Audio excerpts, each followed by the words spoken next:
The blood on Abigail Johnson's knuckles had dried hours ago, but the stinging remained as she plunged her hands once more into the scalding water. 37 shirts, 12 pairs of trousers, and more undergarments than she cared to count still waited in piles beside her washboard.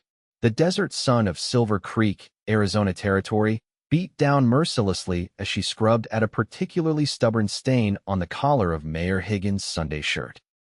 It was 1878, and washing clothes for the wealthier residents of Silver Creek was how a 22-year-old widow with no family kept herself from starving.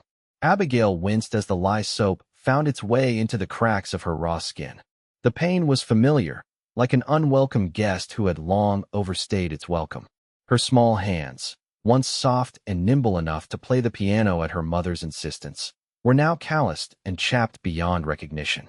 6 months of washing other people's laundry had transformed them into something she hardly recognized as her own. She had been up since before dawn, hauling water from the well to her small cabin at the edge of town. The work was endless, thankless, and barely provided enough to keep her tiny home and put food on her table. But it was honest work, and Abigail Johnson had promised herself she would never again depend on anyone but herself. "Those hands look like they could use a rest, madam." The deep voice startled her, and Abigail nearly dropped the shirt back into the wash basin. She hadn't heard anyone approach, which was unusual. Her little washing yard behind her cabin wasn't exactly on the main thoroughfare. Standing before her was a tall man she had never seen before. His clothes were dusty from the trail, but of good quality. A black Stetson shaded piercing blue eyes, and his stance was relaxed but somehow still alert. A cowboy, without question, but not the rough sort that occasionally passed through town looking for whiskey and trouble. "I'm not in the habit of taking breaks when there's work to be done, sir," Abigail replied, trying to keep her voice even despite her surprise at the intrusion. "And I'm certainly not in the habit of entertaining strangers in my yard." The man removed his hat, revealing hair the color of wheat in late summer. "Xavier Harrington, madam. Just arrived in town. I apologize for startling you, but I was asking after laundry services, and Mrs. Pemberton at the general store directed me here." He paused, his eyes settling on her reddened hands. "Though had I known the state of your hands, I might have held on to my dirty shirts a while longer." Abigail straightened her back, trying to appear taller than her modest 5 feet and 3 inches. "My hands are perfectly capable, Mr. Harrington. If you have laundry that needs washing, I charge fair prices and return items cleaned and pressed within 2 days." Xavier Harrington studied her for a moment longer than was comfortable. "I've no doubt about your capability, madam, but even the strongest hands need rest." He reached into his pocket and pulled out several coins. "I have 6 shirts, 2 vests, and 3 pairs of trousers that could use your attention, but I won't be needing them for at least 4 days. Abigail eyed the money suspiciously. It was more than her usual rate. "I don't take charity, Mr. Harrington." His smile was slight but genuine. "Neither do I offer it. I'm simply paying for the luxury of clean clothes and the peace of mind that I'm not contributing to a lady's suffering." Before she could protest further, he placed the money on the small table near her washing station and stepped back. "I'll bring my things by tomorrow, if that's acceptable." Abigail wanted to refuse him, to hand back his money and tell him to find someone else. But the truth was, she needed every customer she could get. Winter would be coming in a few months, and she was still far short of what she'd need to keep her small cabin warm. "Tomorrow is fine," she conceded, trying not to let her gaze linger on the unusual stranger. "I'm here from sunrise to sunset." Xavier nodded, placing his hat back on his head. "Until tomorrow, then, Mississippi." "Mrs. Johnson," she corrected him. "Abigail Johnson." Something flickered in his eyes, curiosity, perhaps, but he merely nodded again. "Mrs. Johnson, good day to you."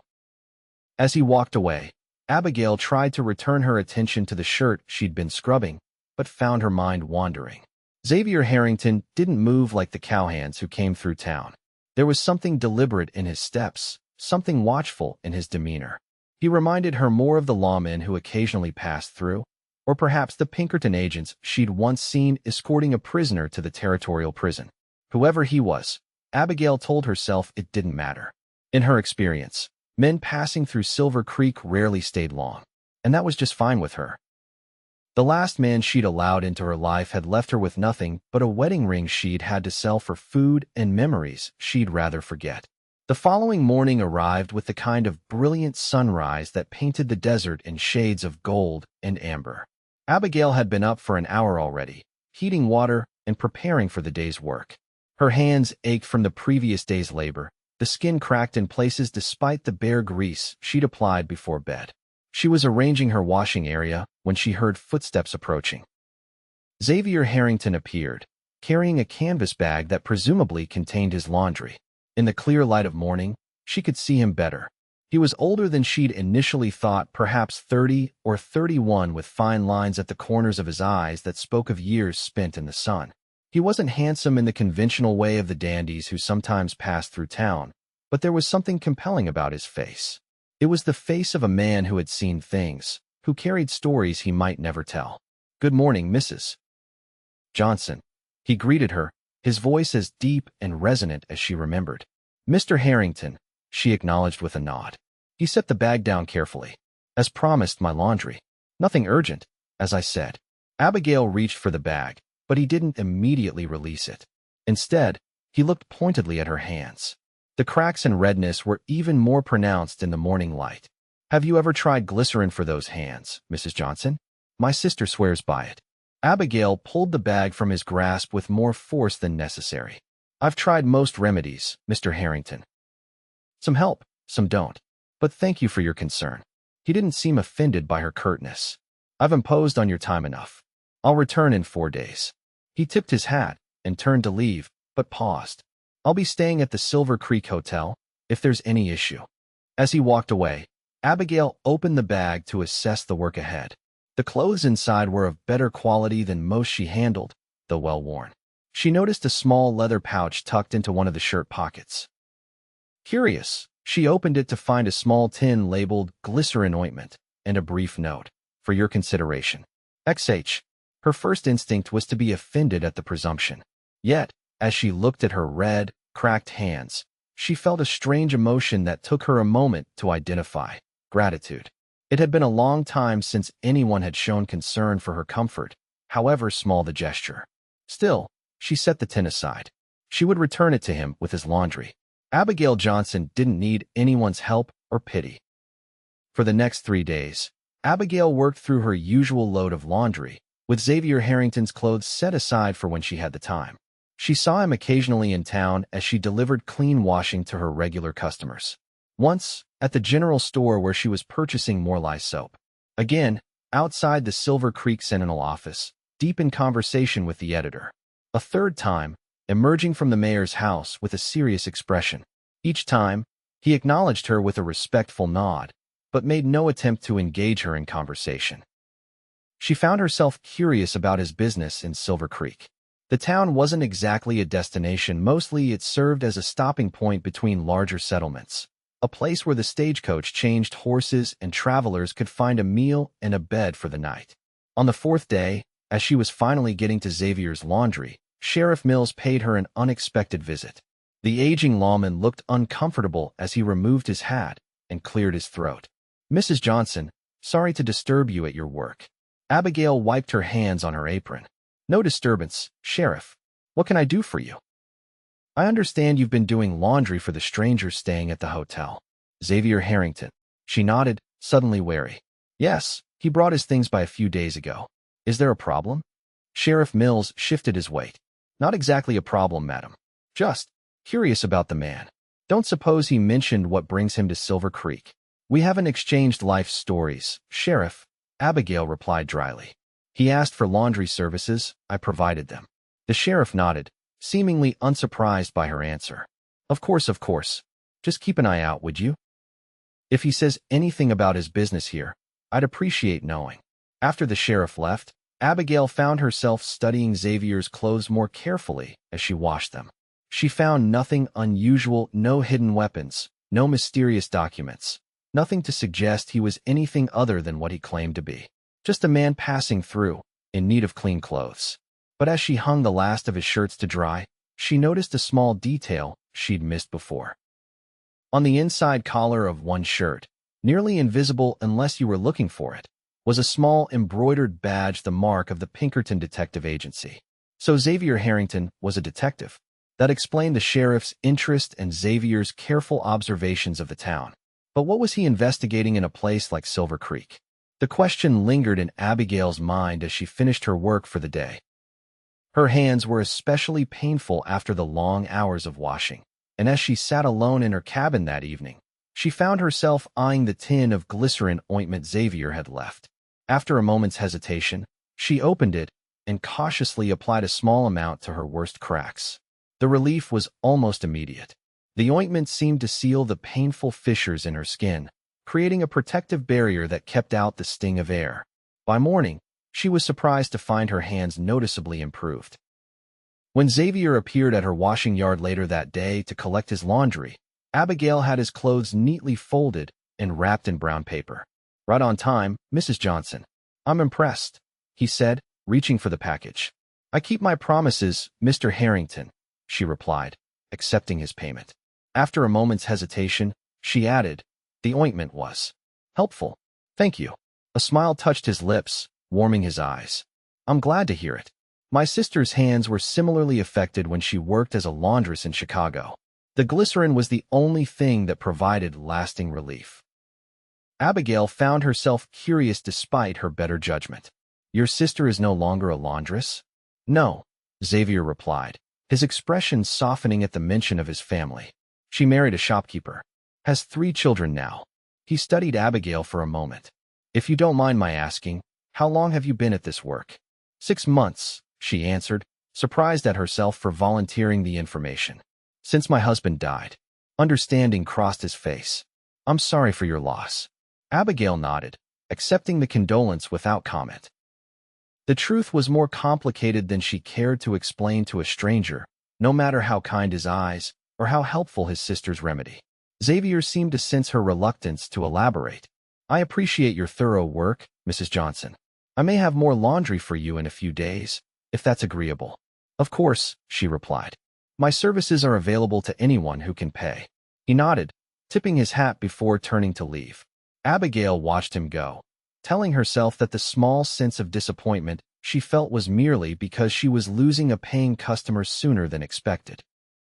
That night, as she applied more of the glycerin ointment to her hands, Abigail found herself thinking about Xavier's sister, who had escaped the harsh life of a laundress through marriage.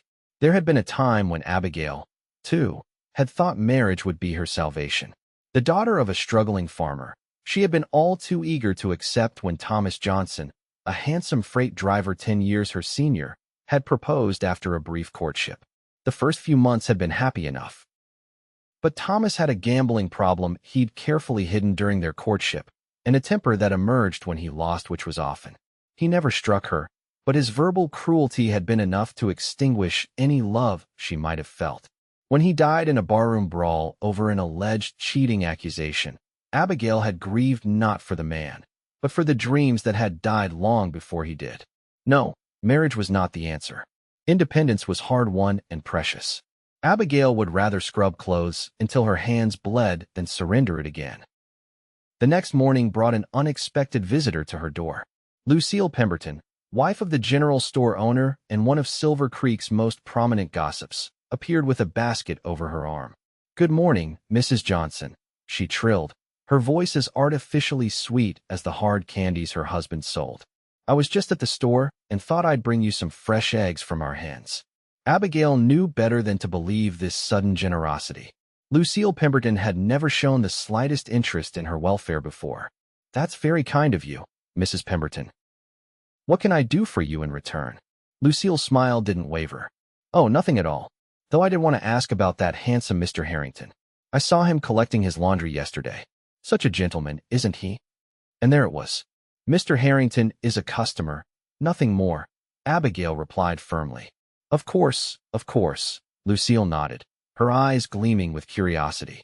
"Though you should know, dear, there's quite a bit of talk about him in town. Some say he's a Pinkerton man, here on some secret business. Others think he might be looking to invest in property." Abigail kept her expression neutral, giving nothing away. "As I said, he's simply a customer who needed clean clothes." Lucille looked disappointed at Abigail's lack of gossip, but pressed on. Well, if you do learn anything interesting, you'll let me know, won't you? For a young widow like yourself, it wouldn't hurt to show some interest in a respectable gentleman like Mr. Harrington, even if he is just passing through. After Lucille finally departed, Abigail placed the eggs in her small pantry with a sigh.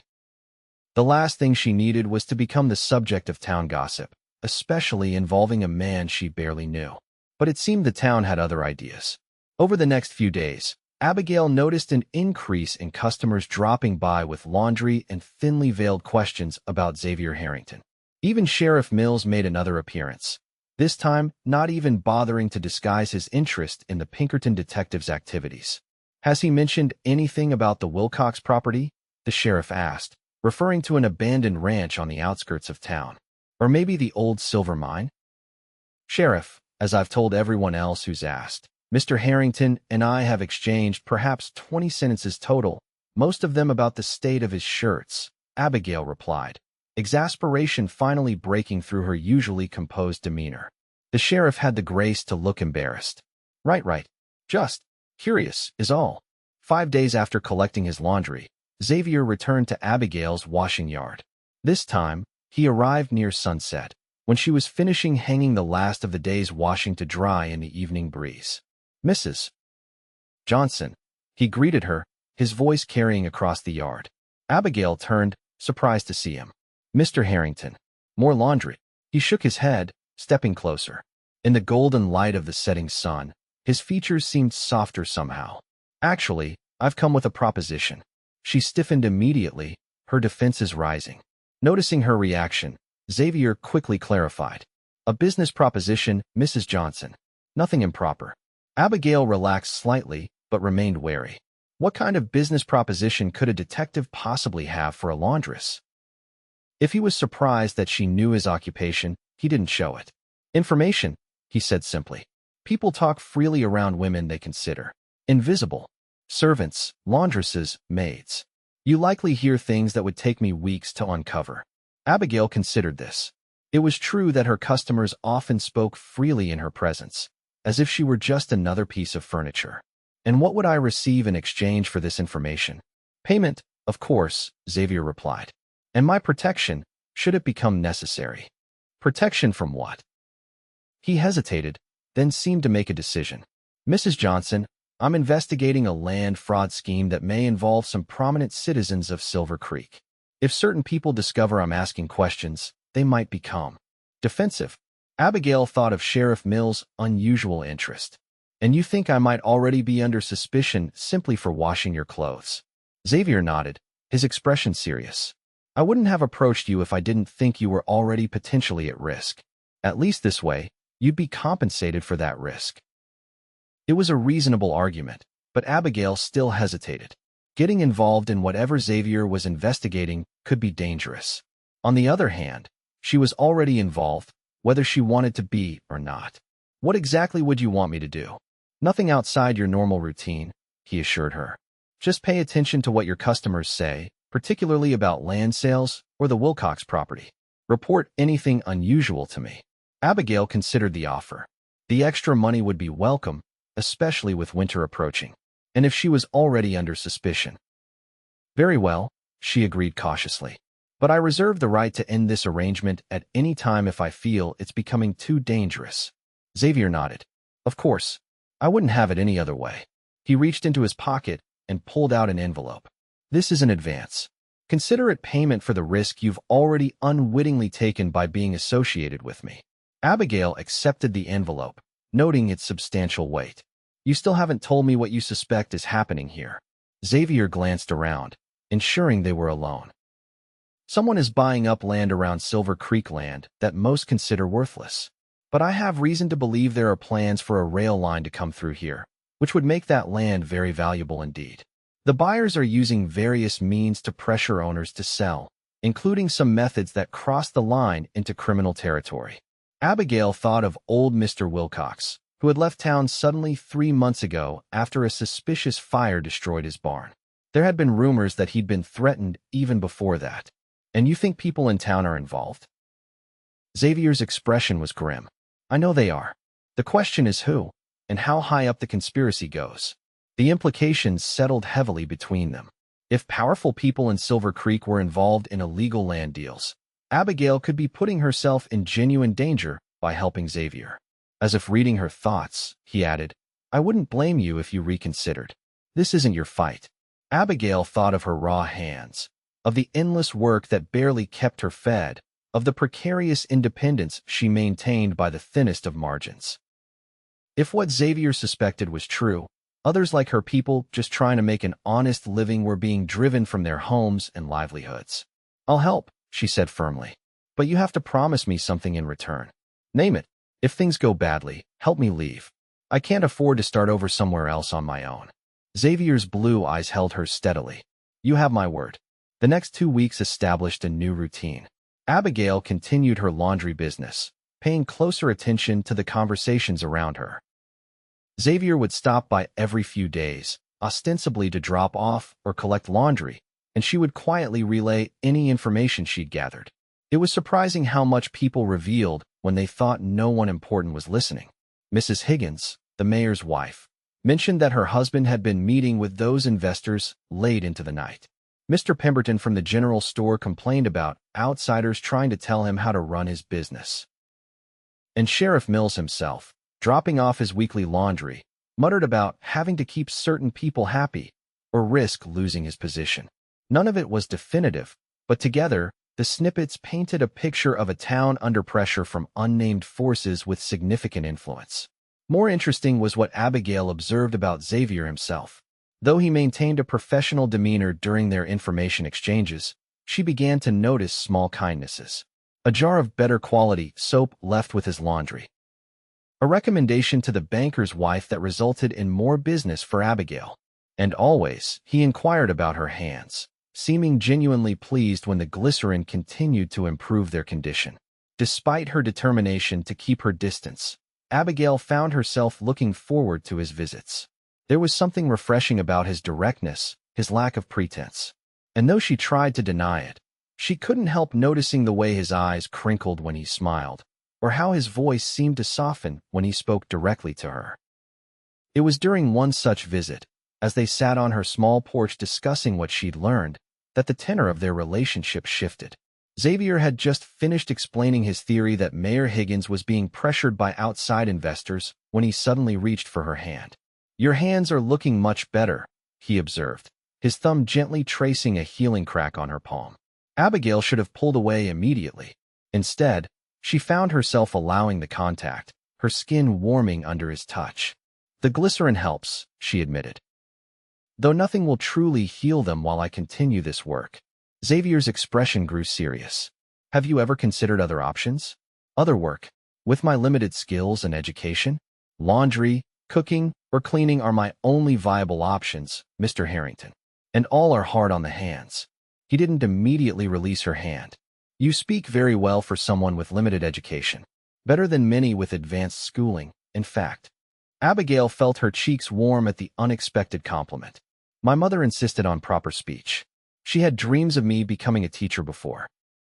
She trailed off, uncomfortable with how personal the conversation had become. Xavier seemed to sense her discomfort and gently released her hand. "I apologize for prying. Professional habit, I'm afraid." "No need to apologize," she replied, surprising herself with her sincerity.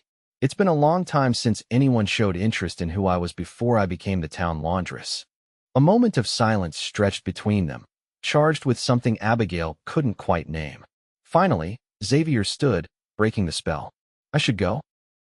It wouldn't do for either of us if people saw me lingering too long." Abigail nodded, standing as well.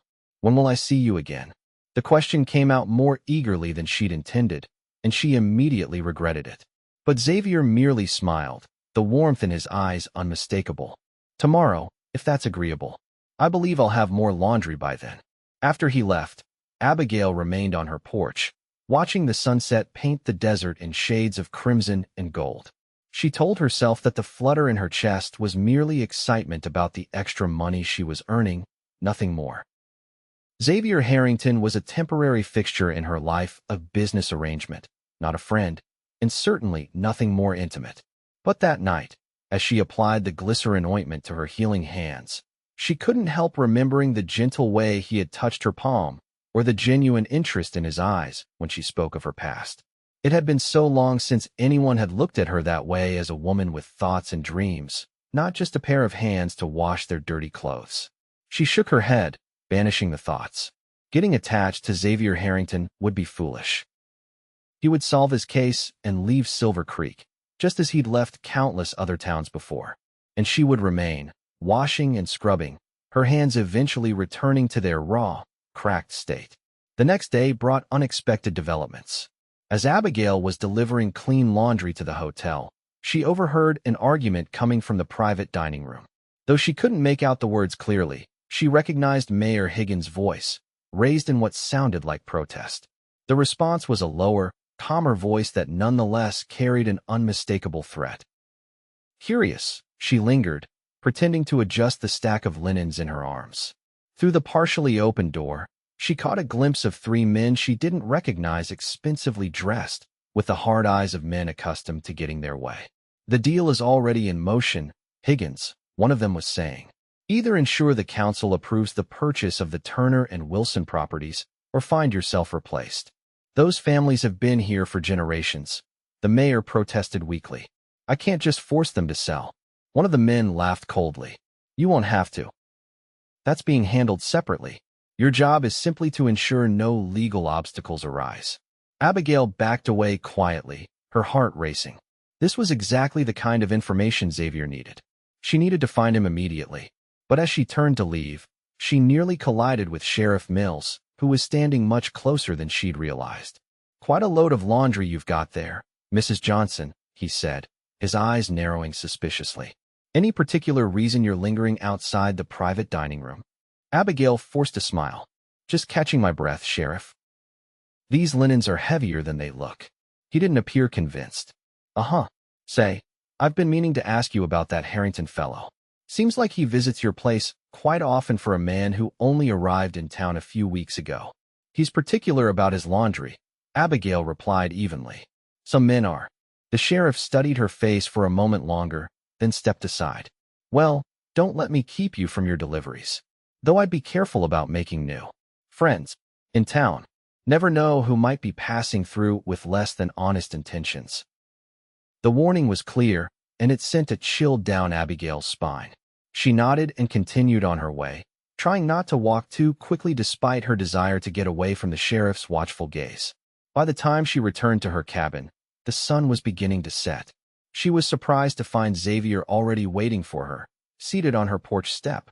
"Mr. Harrington," she greeted him, quickly glancing around to ensure they weren't being observed. "I wasn't expecting you until later." Xavier stood, his expression serious. "We need to talk inside, Mrs. Johnson. I believe you may be in danger." Once inside her small cabin, Abigail lit a lamp and closed the curtains before turning to Xavier. "What's happened?" "One of my contacts in the land office was found beaten this morning," he said grimly. "Not dead, but badly injured. Before he lost consciousness, he mentioned that they know about the laundress." Abigail sank into her sole chair, her legs suddenly weak. "The sheriff stopped me at the hotel today. I was eavesdropping on a conversation between Mayor Higgins and some men I didn't recognize. They were threatening him, telling him to ensure no legal obstacles arose to their land purchases." Xavier's expression darkened. "Did the sheriff see you listening?" "I don't think so, but he was suspicious enough to warn me about making new friends." Xavier began to pace the small confines of the cabin. "This is worse than I thought. If they're willing to beat a government official, they won't hesitate to harm you if they suspect you're helping me." Abigail thought of her promise to help, of the extra money she'd been saving, of the small hope she'd begun to nurture that she might eventually escape the endless cycle of washing and scrubbing. "What do we do?" Xavier stopped pacing and looked at her, his blue eyes intense. "You should leave Silver Creek. Tonight, if possible. I can give you enough money to start somewhere new." The suggestion, reasonable as it was, filled Abigail with unexpected resistance. "And what about you? If I'm in danger, surely you are as well." "I'm trained for this, Mrs. Johnson. You are not." "Abigail," she said suddenly, "if we're discussing my potential demise, you might as well use my given name." A small smile touched his lips despite the gravity of the situation. Abigail, then. And I'm Xavier, not Mr. Harrington. The use of her name and his deep voice sent an unexpected warmth through her. I won't run, Xavier. This is my home, such as it is. And I gave you my word that I would help. He studied her for a long moment, admiration and concern warring in his expression. You're a remarkably brave woman, but I won't let you risk your life unnecessarily. It's my risk to take, she insisted. Besides, I overheard something today that might help your investigation. Don't you want to know what it is? Xavier sighed, recognizing her determination. Tell me what you heard. As Abigail recounted the conversation between Mayor Higgins and the unknown men, Xavier listened intently, occasionally asking for clarification on specific details. When she finished, he nodded thoughtfully. This confirms my suspicions. The railroad survey that passed through here last year must have identified Silver Creek as a potential station location. These men are buying up land before the announcement becomes public, using intimidation when necessary. But who are they? Not local men, from what I could see. Xavier's expression was grim. I believe they're representatives of a consortium based in San Francisco. Men with connections to both legitimate business and criminal enterprises. The kind of men who don't hesitate to remove obstacles, whether those obstacles are legal issues or people. The implications settled heavily between them. Abigail thought of old Mr. Wilcox's burned barn, of the families being pressured to sell land that had been in their possession for generations. So what do we do now? Xavier considered for a moment. I need proof documents linking these men to the fraudulent land deals and the acts of intimidation. Without it, they'll simply deny everything, and their influence will ensure no charges are brought. And where would such documents be kept? If Mayor Higgins is involved, possibly in his office at Town Hall, or perhaps with whoever is coordinating the local end of the operation. An idea formed in Abigail's mind. The mayor's wife brings his shirts to me every Monday. She mentioned last week that they're hosting a dinner party tomorrow night for some important business associates. Xavier's eyes lit with understanding. Which means the mayor's house will be occupied, but his office might not be. And as the town laundress, I have legitimate reasons to be in various buildings at odd hours, returning clean linens and collecting dirty ones. Xavier shook his head. It's too dangerous. If you're caught, I won't be. Abigail interrupted. I'm invisible, remember? That's why I've been so valuable to your investigation. No one pays attention to the laundress. He studied her face, clearly torn between his need for the evidence and his concern for her safety. I don't like it. You don't have to like it, she replied with unexpected spirit. You just have to admit it's a good plan. For a moment, Xavier merely looked at her, and then, unexpectedly, he laughed. It was a warm sound that transformed his serious face, and Abigail found herself smiling in response. You're not what I expected when I first saw you washing clothes behind this cabin, he admitted. And what did you expect? His expression softened. Not someone so determined. So intelligent. So. He trailed off, seeming to catch himself. Abigail felt her cheeks warm. Yes. Xavier stepped closer, close enough that she could see the varying shades of blue in his eyes. So captivating, he finished quietly. The word hung in the air between them, charged with meaning. Abigail knew she should step back, maintain the professional distance their arrangement required. Instead, she found herself rooted to the spot, her breath catching as Xavier raised a hand to gently touch her cheek. I find myself increasingly concerned for your safety, Abigail Johnson, he murmured. And not solely due to professional responsibility. Before she could respond, a sharp knock at the door broke the moment. They jumped apart like guilty children, Abigail's heart racing as she moved to answer.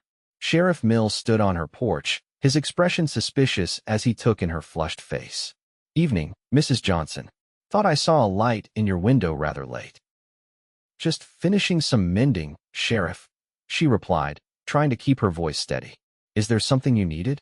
His eyes moved past her, scanning what he could see of the cabin's interior. Just checking that everything's all right. Town my size, Sheriff has to look out for its residents. Especially those living alone. Abigail forced a smile. I appreciate the concern, but I'm perfectly fine. The sheriff nodded slowly. I'm sure you are. Well, don't stay up too late. Never know what kind of trouble might come calling after dark. With a final pointed look, He turned and walked away. Abigail closed the door, leaning against it with a shaky breath. He knows you're here. Xavier had positioned himself out of sight from the door. Probably. Which means we need to move quickly. If they suspect you're helping me, they won't wait long before taking action. The reality of their situation settled heavily upon Abigail. The moment with Xavier, whatever it had been, was overshadowed by the very real danger they now faced. We'll proceed with the plan, Xavier decided. Tomorrow night, during the dinner party. But at the first sign of trouble, you get out. Promise me that, Abigail. His use of her given name, spoken with such evident concern, stirred something deep within her. I promise. Xavier moved toward the back door. I should go? It's not safe for me to be seen leaving your cabin. He paused, his hand on the door. Be careful tomorrow. Don't take any unnecessary risks. After he left, Abigail sat alone in her small cabin, her thoughts in turmoil. In the span of a few weeks, her quiet, if difficult, life had transformed into something dangerous and unpredictable. And her carefully maintained emotional distance had begun to crumble in the face of Xavier Harrington's unexpected gentleness. Sleep eluded her that night, her mind too full of worries about the next day's plan and confused feelings about the Pinkerton detective who had so unexpectedly entered her life. Morning arrived with a brilliant desert sunrise that belied the tension Abigail felt. She went about her usual routine, washing and delivering laundry, but her mind was elsewhere, rehearsing the plan for that evening. As agreed, she avoided any contact with Xavier during the day, though she caught a glimpse of him outside the Silver Creek Hotel, deep in conversation with a man she didn't recognize. As evening approached, Abigail changed into her darkest dress and wrapped a shawl around her shoulders. She gathered a stack of the mayor's freshly laundered shirts as her pretext for visiting Town Hall, where his office was located. The building would be largely empty, with most of the town's officials and prominent citizens attending the dinner party at the mayor's residence. The streets were quiet as she made her way to Town Hall, the setting sun casting long shadows across the dusty road. Abigail tried to appear casual, just another working woman completing her daily tasks. But her heart hammered in her chest, and her palms, nearly healed thanks to Xavier's glycerin, were damp with nervous perspiration. Town Hall was, as expected, deserted.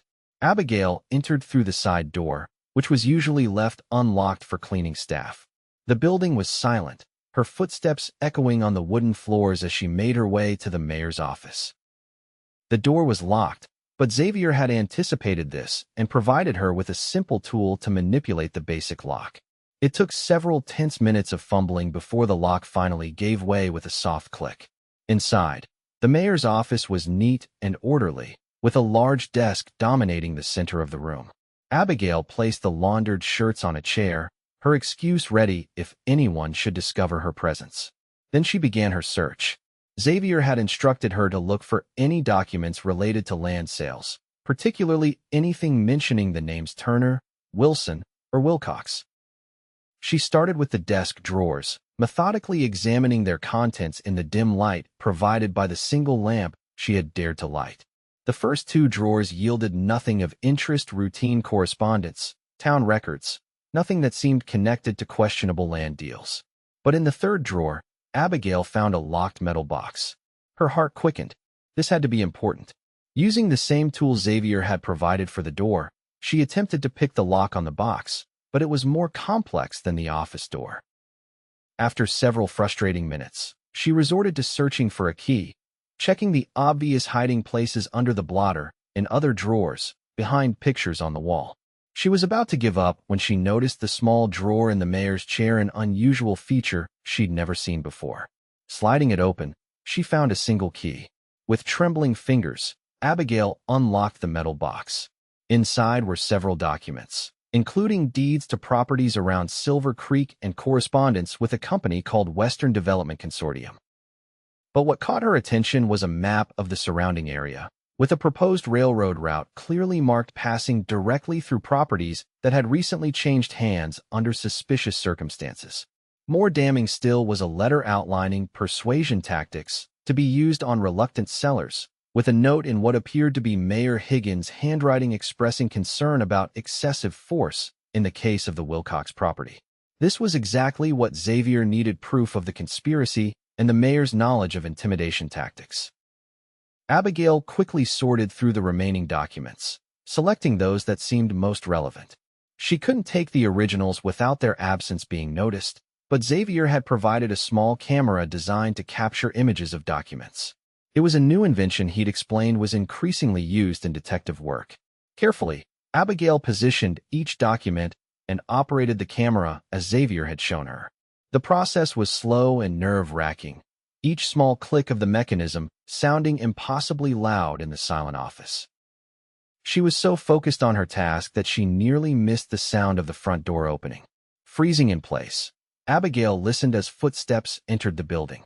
They weren't the heavy tread of the sheriff or the measured steps of the mayor. These were unfamiliar two sets, moving with purpose. Quickly, Abigail returned the documents to the metal box, locked it, and replaced it in the drawer. She had just slid the key back into its hiding place when the office door swung open. Two men stood in the doorway, the same well-dressed strangers she had seen with Mayor Higgins at the hotel. Their expressions hardened as they took in her presence. Well, the taller of the two said, his voice cold. What do we have here? A laundress working very late, it seems. Abigail gestured to the shirts she'd placed on the chair. Just delivering the mayor's clean shirts, sir. He asked to have them ready for tomorrow. The man's eyes narrowed. In the dark? With his desk drawers open? Abigail's mind raced. I dropped one of his cufflinks. It rolled under the desk. I was just trying to find it. The second man stepped forward, his hand moving to his jacket pocket in a way that suggested he was armed. You know, it's funny. Sheriff Mills mentioned that the town laundress seemed awful friendly with that stranger who's been asking questions. Harrington, I believe his name is. Abigail fought to keep her expression neutral. Mr. Harrington is a customer, nothing more. The first man smiled, but it didn't reach his eyes. I think you're lying, Mrs. Johnson. I think you're here looking for something specific. Something your friend Harrington sent you to find.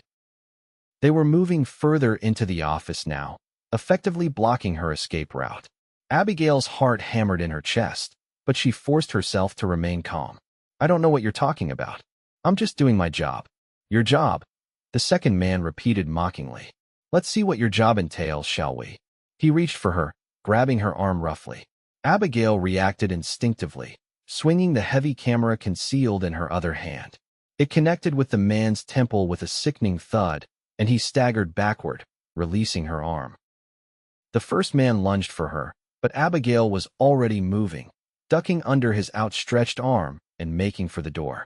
She heard a shout behind her, then the unmistakable sound of a gun being drawn. Stop, or I'll shoot. Abigail didn't stop. She ran through the dark hallway toward the side door, praying it was still unlocked. Behind her, she heard cursing and the sound of pursuit. The door yielded to her desperate push, and Abigail burst out into the night air. The streets were still deserted, offering no witnesses or help. She ran toward the main street, hoping to find anyone who might intervene. A shot rang out. The bullet splintering wood near her head as it struck the corner of a building. Abigail changed direction, darting down an alley between the general store and the barber shop. Her lungs burned, and her legs felt like lead as she ran. Where was Xavier? Had something happened to him? Or was he still waiting at their agreed meeting place, unaware of the danger she was in? The alley opened onto a cross street, and Abigail paused, unsure which way to turn. The sound of pursuit was growing closer. In desperation, she ducked behind a water trough, making herself as small as possible. The men ran past her hiding place, still searching. Abigail remained motionless, hardly daring to breathe. After what seemed an eternity, the sounds of pursuit faded.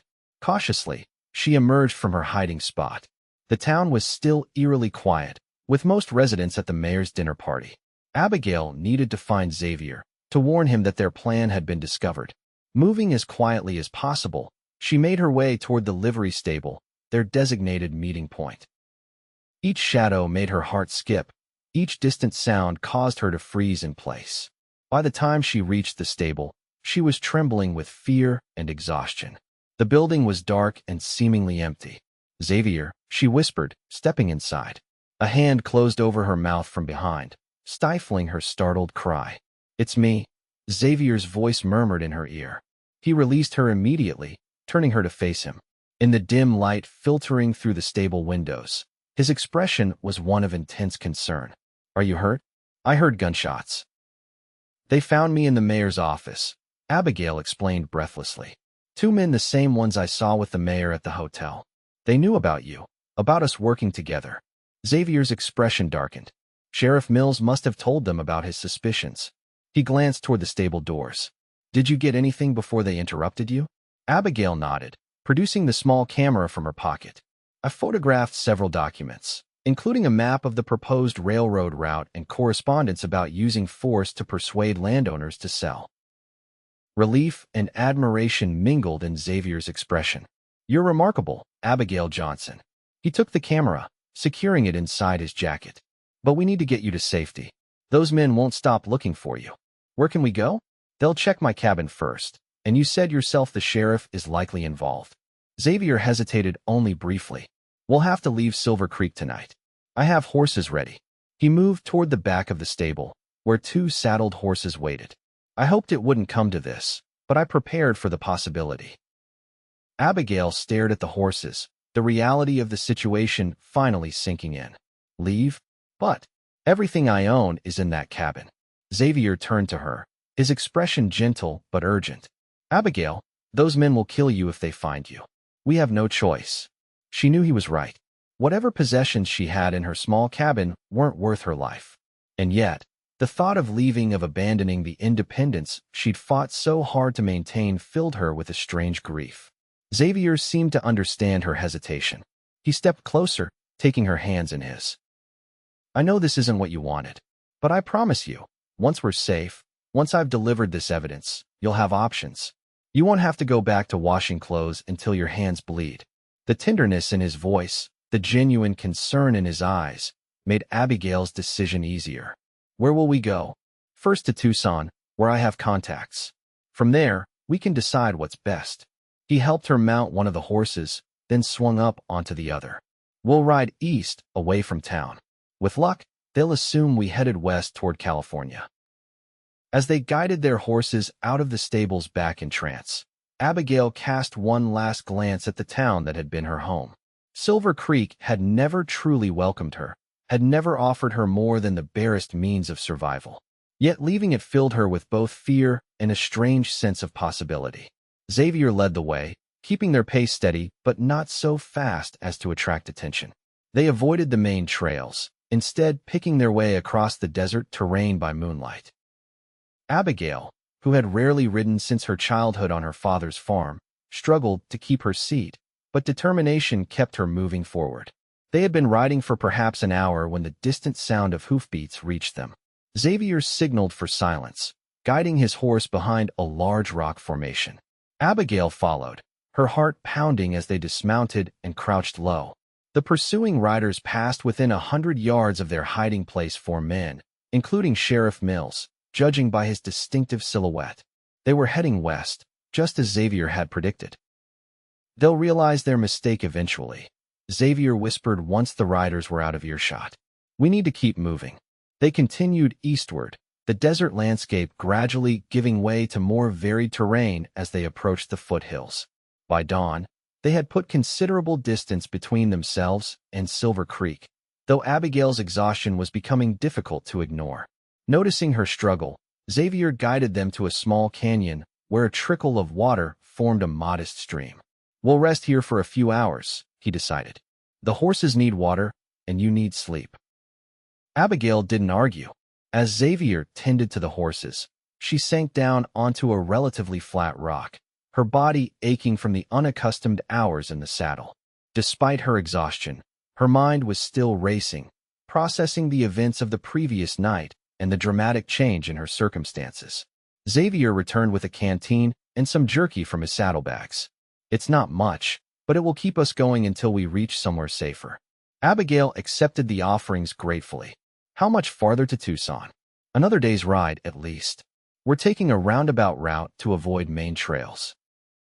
They ate in silence for a while, the reality of their situation settling between them. Finally, Abigail voiced the question that had been nagging at her. "What happens after Tucson?"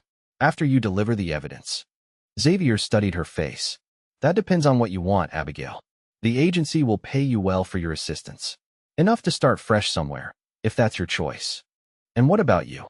Will you move on to your next case? Something flickered in his eyes, uncertainty, perhaps, or a question he wasn't ready to ask. Eventually, yes. That's the nature of my work. Abigail nodded, ignoring the unexpected pang of disappointment his answer provoked. Of course he would move on. Xavier Harrington had entered her life on a professional assignment, not in search of personal connections. And yet, there had been moments like last night in her cabin, when he'd called her captivating that had suggested something more than professional interest. But perhaps that had merely been the danger of their situation heightening emotions that weren't truly significant. You should rest, Xavier said, interrupting her thoughts. I'll keep watch. Abigail wanted to argue, to insist he needed rest as well, but exhaustion overwhelmed her protests. Using her shawl as a makeshift pillow, she lay down on the softest patch of ground she could find and was asleep almost instantly. When she woke, the sun was high in the sky. Xavier sat nearby, alert and watchful, though the lines of fatigue were evident on his face. How long did I sleep? Abigail asked, sitting up stiffly. About 4 hours. How do you feel? Sore, she admitted. But better. Xavier offered a small smile. Good. We should get moving soon. As Abigail stood, brushing dust from her skirt, a thought occurred to her. Xavier, those men back in Silver Creek, they seem to know who you are. How? His expression turned grim. I've been investigating this consortium for months, following their activities across several territories. It's possible they recognized me from previous encounters, or they may have informants within the agency itself. So this is larger than just Silver Creek. Xavier nodded. Much larger. What you discovered last night could be the evidence we need to bring down the entire operation. That's why they're so determined to find us. The weight of this revelation settled on Abigail. She had stumbled into something far more significant than she'd initially realized. Then we should keep moving. They continued their journey, the terrain growing increasingly challenging as they moved into more mountainous areas. Xavier kept them away from established trails, which meant navigating difficult passages that slowed their progress. By late afternoon, dark clouds had gathered on the horizon, promising a desert thunderstorm. We need to find shelter, Xavier said, eyeing the approaching weather with concern. These storms can be violent, and flash floods are common in the canyons. They eventually found refuge in a shallow cave on a hillside, arriving just as the first heavy raindrops began to fall. Inside, the space was small but dry, with enough room for them and their minimal supplies. The horses were secured outside under an overhanging rock that offered some protection from the downpour. As rain lashed the landscape outside, Abigail and Xavier sat side by side in the cave's entrance, watching nature's fury unfold. Lightning split the sky, briefly illuminating the desert in stark relief before plunging it back into premature darkness.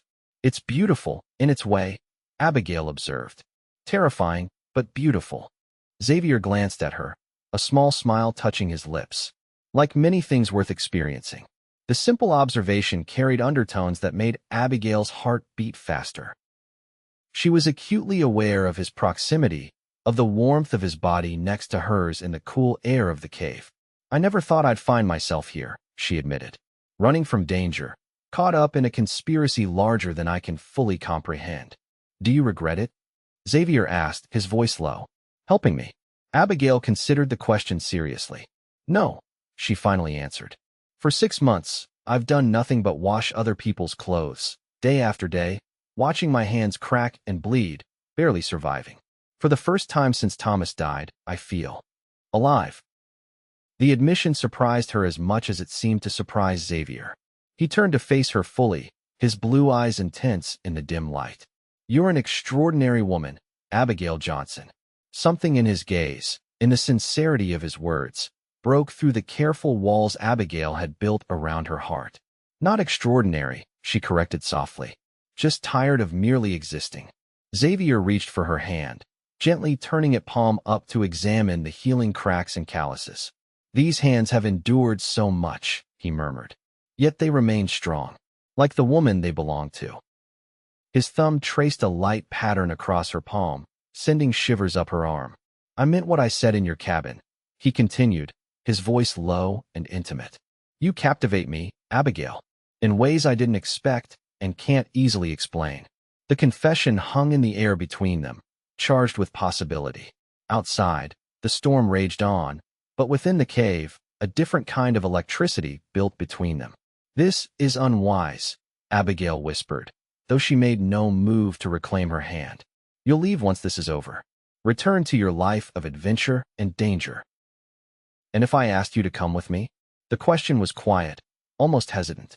Not as part of an investigation, but as what? Abigail prompted when he trailed off.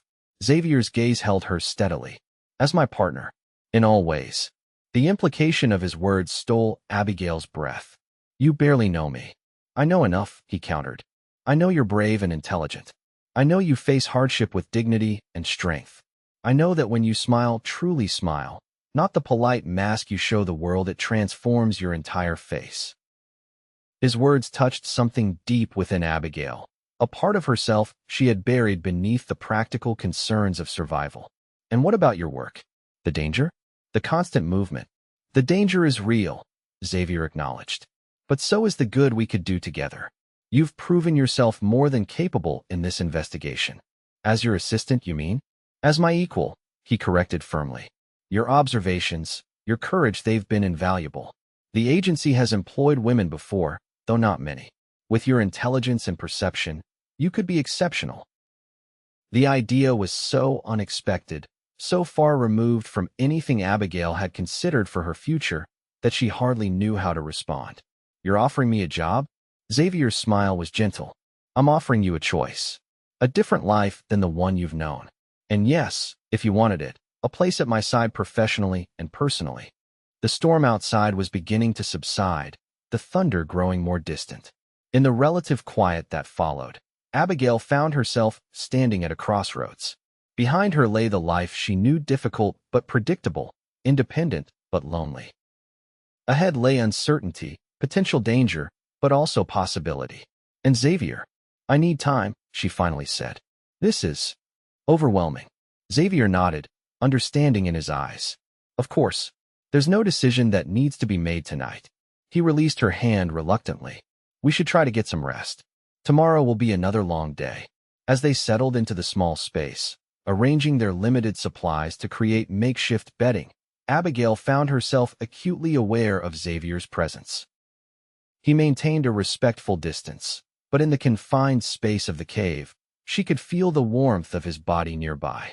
Sleep came fitfully, her dreams a confused mixture of pursuit and possibility, of danger and desire. When she woke in the early hours before dawn, she found Xavier already awake, keeping watch at the cave entrance. "Did you sleep at all?" she asked, moving to join him. He shook his head. "I'll rest once we reach Tucson. It's not safe to let our guard down completely, not yet." The sky was beginning to lighten, the storm having cleared the air, leaving the desert washed clean. In the distance, the mountains stood in sharp relief against the pale horizon. "It will be a good day for traveling," Xavier observed. "The rain will have settled the dust, making our tracks less visible." They prepared to depart in comfortable silence, each lost in their own thoughts. As Xavier helped Abigail mount her horse, his hands lingering briefly at her waist, she felt a certainty beginning to form within her. Not about the future that remained unclear, but about her feelings for this complicated man who had upended her carefully ordered existence. The day's journey was less hurried than the previous one, with Xavier more confident that they had successfully evaded immediate pursuit. They kept to the higher ground where possible, allowing them to survey the landscape for any signs of danger.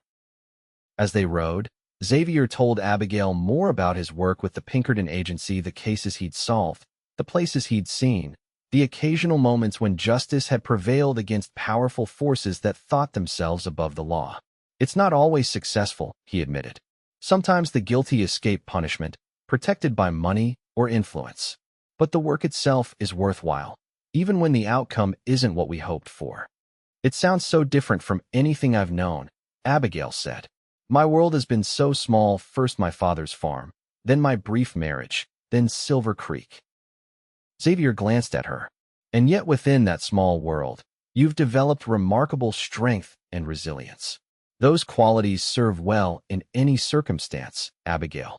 His words warmed her, not just for the compliment they contained, but for the genuine respect behind them.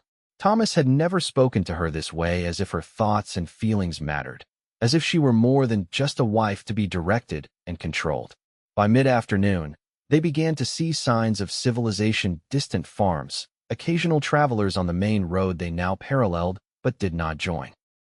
According to Xavier, they would reach Tucson by nightfall. What happens when we get there? Abigail asked. I have a contact, a former Pinkerton agent who now works as a lawyer. He'll help us get the evidence to the proper authorities and arrange protection for you while the case is built. The implication was clear. Once they reached Tucson, their time together would begin to draw to a close. The thought left Abigail with an unexpected sense of loss. As promised, they reached the outskirts of Tucson as darkness fell.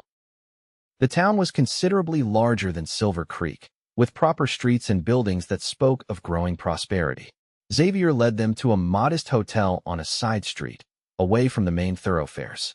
Wait here, he instructed, helping Abigail dismount. I'll secure rooms and make sure it's safe. Abigail nodded, holding the reins of both horses while Xavier disappeared into the hotel. She felt strangely exposed in the unfamiliar town, conscious of her rumpled appearance after 2 days of hard travel. Xavier returned quickly. All clear. I've taken rooms at the back of the hotel, away from the street. We'll stable the horses and then get you settled. Once inside the hotel room, a simple space with a bed, washstand, and chair, Abigail felt the full weight of exhaustion descend upon her. Xavier had taken the adjacent room, with a connecting door between them that currently stood open as they discussed their next steps. I'll meet with my contact first thing in the morning, Xavier explained. The photographs you took should be enough to start an investigation, especially combined with the evidence I've gathered from other locations. Abigail nodded, though her mind was only partially on his words. The rest of her attention was caught by the realization that they had reached a turning point. Soon, Xavier would return to his work, and she would need to decide what came next for her. You should rest, Xavier said, noticing her fatigue. There's hot water for washing, and I've arranged for a meal to be brought up. Thank you, Abigail replied, suddenly uncertain how to navigate this new dynamic. In the intimacy of their flight from Silver Creek, certain barriers had fallen away. Now, in the relative safety of civilization, formality seemed to be reasserting itself between them. Xavier hesitated at the connecting door. If you need anything, I'll be right next door. As he turned to leave, Abigail found her voice. Xavier. He paused, looking back at her. The offer you made, in the cave, she began, her heart racing. Was it genuine? Or was it the danger speaking? Xavier's expression softened. It was entirely genuine, Abigail. And it remains open, regardless of what you decide about tomorrow or the next day. The sincerity in his voice gave her courage. I've been thinking about it. About what might be possible. He took a step back into the room. And I'm not ready to return to a life of washing other people's clothes until my hands bleed, she said simply. I want more than that. I deserve more than that. Xavier's smile was slow and warm. Yes, you do. He crossed the room to stand before her, close enough that she could see the varying shades of blue in his eyes, the fine lines at their corners that spoke of both smiles and squinting into desert suns.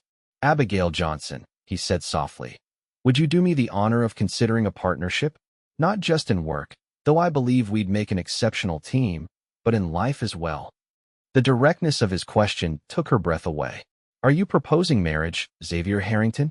I'm proposing possibility, he replied. Marriage, yes, if that's what you want.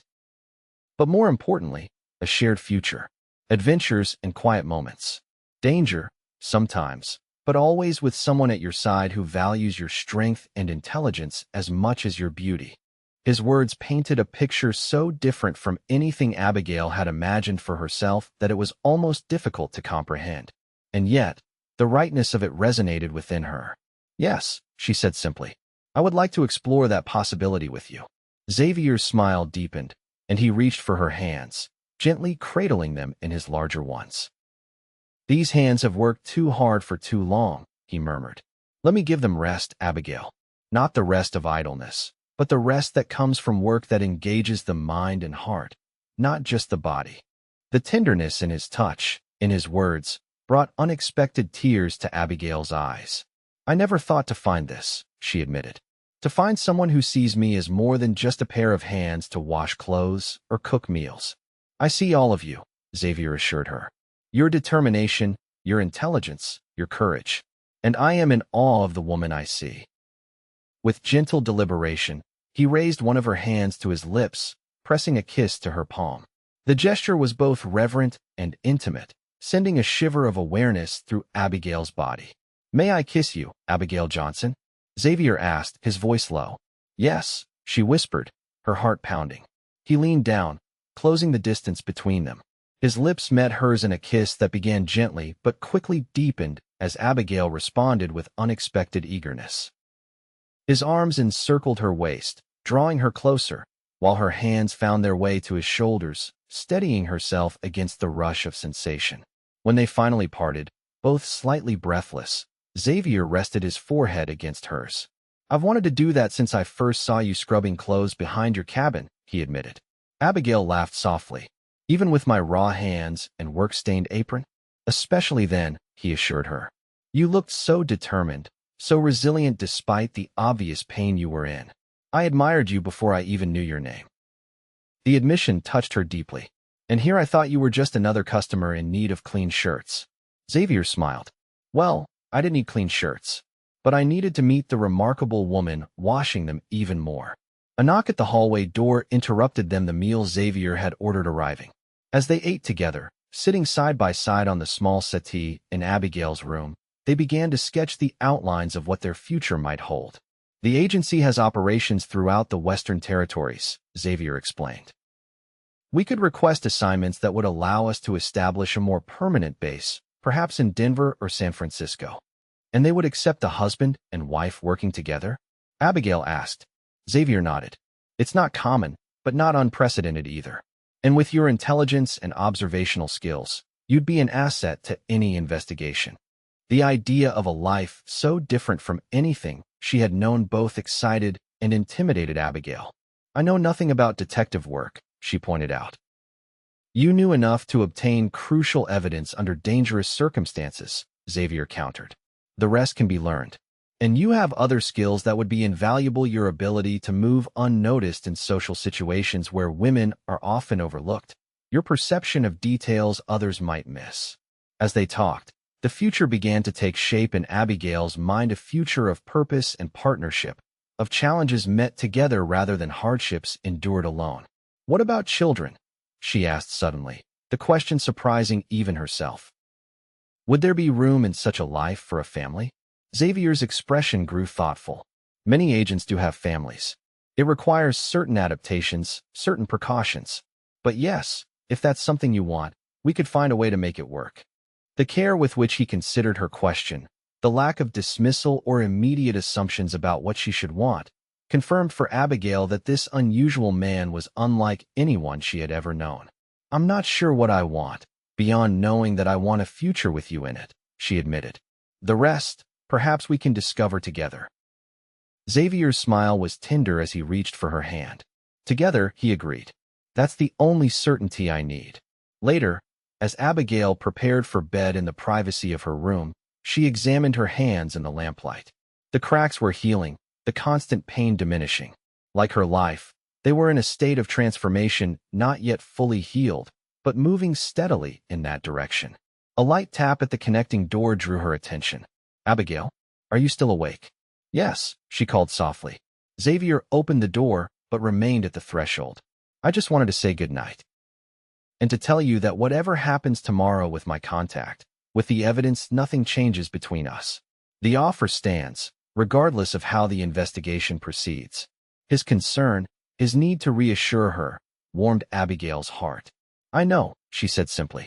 Good night, Xavier.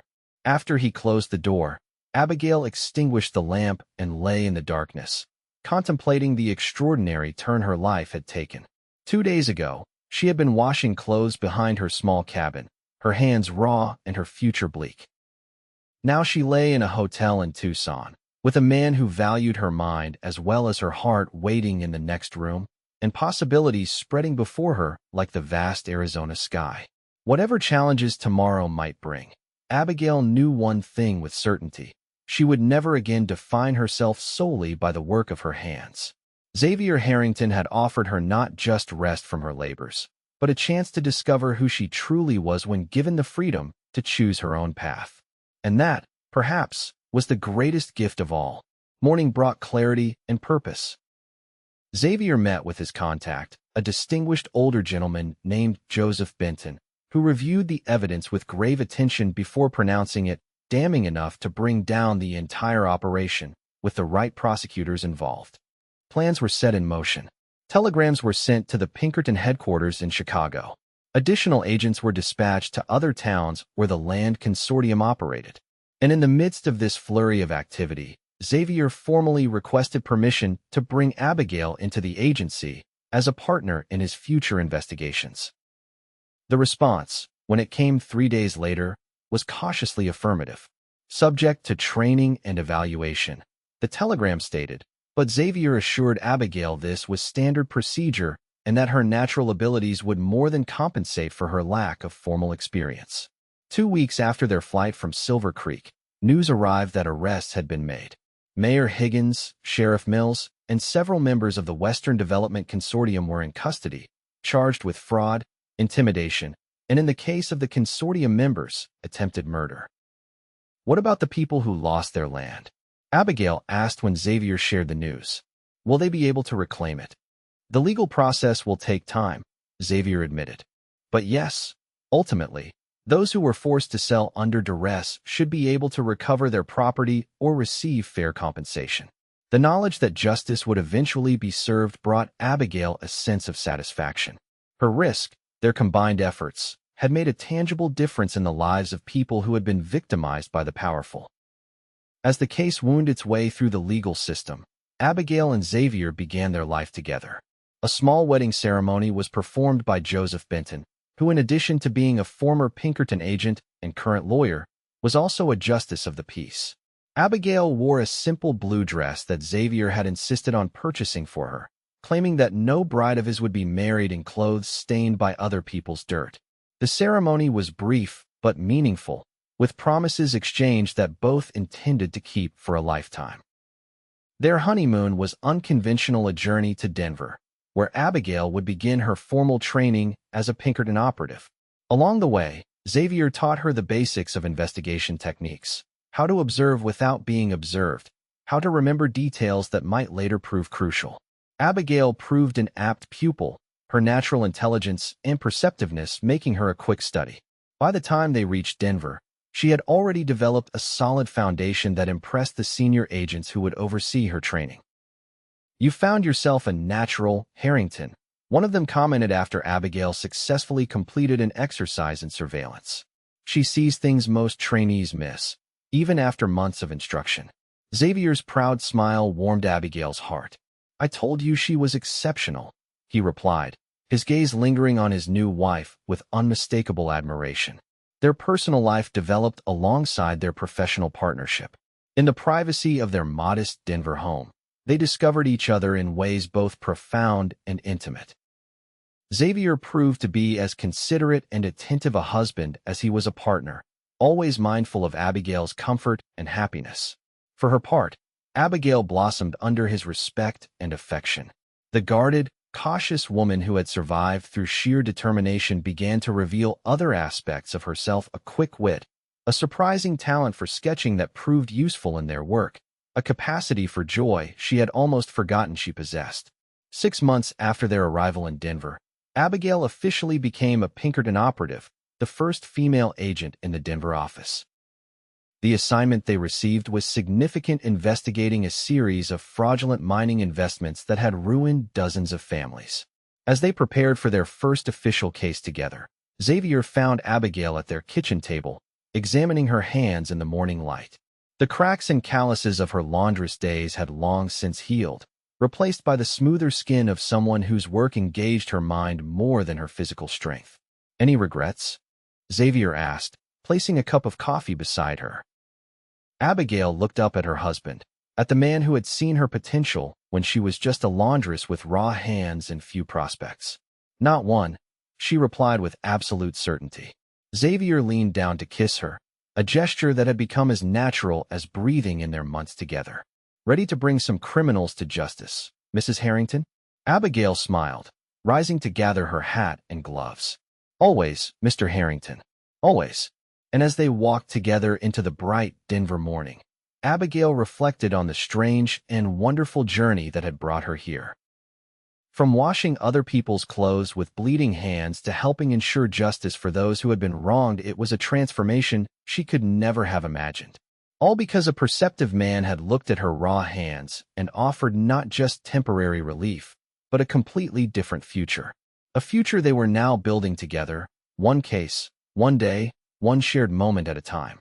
5 years later, Abigail stood on the porch of their ranch house outside Denver, watching as Xavier taught their 3-year-old son, Thomas, to ride his pony in the fenced corral. Her hand rested lightly on her swollen belly, where their second child would make an appearance in approximately 2 months, according to the doctor's estimate.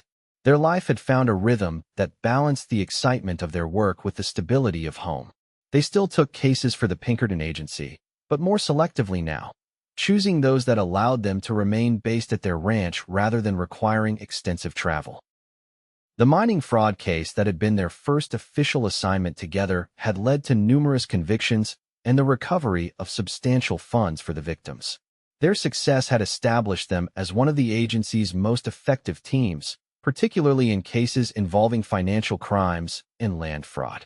When Thomas was born, they had temporarily reduced their caseload, with Abigail focusing on research and analysis while Xavier handled the field work. But as their son grew, they had developed a system that allowed them both to participate fully in investigations while ensuring Thomas was always well cared for, often with the help of Maria, a kind-hearted widow from a neighboring ranch who had become like family. Looking at her hands, Abigail smiled at how far she had come from the days when they were raw and bleeding from endless washing. Now they were the hands of a woman who used her mind and her skills to make a difference, who had found purpose beyond mere survival. They were also the hands of a woman who was deeply loved by her husband, by her son, and by the small community of friends they had built around them. The hands of a woman who had discovered that independence didn't have to mean isolation, that strength could be found in partnership as well as in self-reliance. Xavier looked up from the corral, catching her gaze. Even after 5 years of marriage, the smile he gave her still warmed Abigail from within. He lifted Thomas from the pony and set him on his shoulders, making their way toward the house. "Mama, did you see? I rode all by myself." Thomas called excitedly as they approached. "I saw, sweetheart. You were very brave," Abigail replied, reaching out to ruffle his dark hair as Xavier set him down on the porch. Xavier's hand came to rest beside hers on her rounded belly. "How are you feeling? Not too tired from standing so long?" His concern was genuine but never smothering, one of the many reasons their partnership worked so well. "I'm fine," she assured him. "Just enjoying watching my 2 favorite men." 3 favorite men soon, Xavier reminded her with a grin, referring to the doctor's prediction that their second child would be another boy. "Perhaps," Abigail replied with a mysterious smile, "though I have my doubts about Dr. Peterson's certainty on that matter." Xavier laughed, wrapping an arm around her shoulders. "Boy or girl, as long as both you and the baby are healthy, I'll be the happiest man in Colorado territory." Later that evening, after Thomas was tucked into bed with a story about brave Pinkerton detectives, carefully edited for young ears, Abigail and Xavier sat on their porch, watching the stars emerge in the vast sky above their ranch. "I received a letter today," Xavier mentioned casually. "From Joseph Benton." Abigail turned to him with interest. Their old friend and former mentor had retired from legal practice 2 years earlier, settling in San Francisco. "How is he?" "Well enough. But the interesting part is the news he shared." Xavier reached into his pocket and produced the letter. "It seems Silver Creek is experiencing something of a renaissance." Silver Creek. The name still evoked complicated emotions for Abigail, the hardship she had endured there, but also the place where she had met Xavier, where their journey together had begun. Yes, the railroad finally came through, though not in the location our land-grabbing friends had anticipated. The new town council elected after the previous leadership was imprisoned managed to negotiate a favorable position for the town. Xavier handed her the letter. But the most interesting part is on the second page. Abigail scanned the neat handwriting until she found what Xavier was referring to. "The old Wilcox property has been converted into a school for girls," she read aloud, surprised. "Keep reading," Xavier encouraged. "With a particular focus on practical education and preparation for careers traditionally closed to women, including law enforcement and investigation." Abigail looked up at her husband, stunned. "This is remarkable." Xavier's smile was warm. "Read who funded it." Abigail returned to the letter, her eyes widening as she found the name. "The Abigail Harrington Foundation for Women's Education?" "Xavier, what is this?" "A surprise," he admitted. "I've been setting aside a portion of our earnings for several years, with the intention of establishing something meaningful in your name." When Joseph mentioned the changes in Silver Creek, it seemed like the perfect opportunity. Emotions welled up in Abigail's throat: gratitude, love, and a profound sense of things coming full circle. "Girls from Silver Creek and surrounding areas will have opportunities one never had," she said softly. "Opportunities you created for yourself, through your own courage and determination," Xavier corrected gently. "The foundation merely honors that spirit and extends it to others." Abigail leaned against her husband's shoulder, overwhelmed by the thoughtfulness of his gesture. "Thank you," she whispered, "for seeing possibilities in me that I couldn't see myself, for offering rest to my hands when they were raw from other people's demands." Xavier pressed a kiss to the top of her head. "I merely recognized what was already there, Abigail. Your strength, your intelligence, your capacity for growth. The rest, this life we've built, the good we've done together, that's been a partnership in the truest sense." As they sat together in the gathering darkness, Abigail reflected on the unexpected journey that had brought her here. From a laundress with bleeding hands and limited prospects to a respected investigator, beloved wife, mother, and now namesake of a foundation that would help other women forge their own paths. "Do you ever wonder," she asked quietly, "what would have happened if you hadn't noticed my hands that day? If you had simply dropped off your laundry and gone about your investigation without speaking to me?" Xavier considered the question seriously. "I'd like to think we would have found each other anyway," he finally replied. "That some things are meant to be, regardless of the specific circumstances that bring them about." Abigail smiled at his romantic notion, so at odds with his usual pragmatism. "Perhaps," she agreed. "Or perhaps we should simply be grateful for raw hands and a man observant enough to notice them." "I notice everything about you," Xavier murmured, turning to face her more fully. "And every day, I discover something new to admire."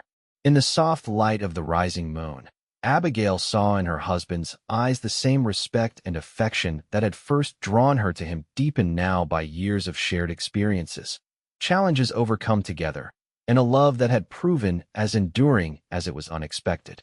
She reached for his hand, entwining her fingers with his. These hands that had once known only work and pain now knew tenderness, purpose, and the profound satisfaction of a life well lived. "From raw hands to a full heart," she said softly. "It's been quite a journey." Xavier's smile held all the warmth of the home they had created together. "And the best parts are still to come." As if in agreement, their unborn child kicked beneath Abigail's hand, a reminder of the continuing miracle of their shared life. Tomorrow would bring new challenges, new cases to solve, new moments of joy with their growing family. But whatever came, they would face it as they had faced everything since that fateful day in Silver Creek together, partners in every sense of the word. And Abigail's hands, once raw from washing other people's clothes, would continue to build a legacy of justice, education, and love that would extend far beyond her own lifetime, all because a perceptive cowboy had looked at a laundress's suffering and said, "Let me give you rest."